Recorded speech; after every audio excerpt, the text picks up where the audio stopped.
কেন আগামী দিনে নওশাদ সিদ্দিকী জল জমি জঙ্গলের অধিকার কেড়ে ছাড়বে, তোমাদের হাত থেকে আদিবাসীদের হাতে তুলে দেবে। আগামী দিনে Naushad Siddiqui Indian secular front fake ST সার্টিফিকেটের বাতিল করিয়ে ছাড়বে। তাই তুমি আমাকে হারাও বা জেতার স্বপ্ন দেখাও।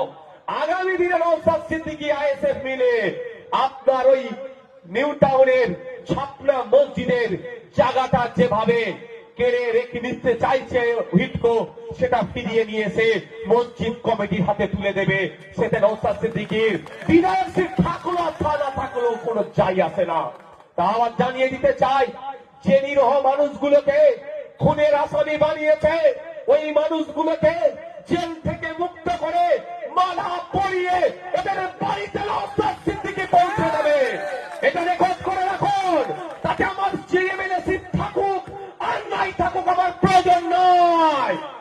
আগামী দিনে ওই ক্যামাক স্ট্রিটের ওয়াকফ সম্পত্তি উদ্ধার করে ওয়াকফ বোর্ডের হাতে তুলে দেওয়া হবে। ফিরহাদ হাকিম ওয়াকফ চোর যে ওয়াকফ সম্পত্তি দখল করেছে উদ্ধার করে ওয়াকফ বোর্ডের হাতে তুলে দেওয়া হবে। তাতে নওশাদ সিদ্দিকী এমএলএ থাকুক আর নাই থাকুক, এই লড়াই নওশাদ সিদ্দিকী চালিয়ে যাবে। ওরা ভাবছে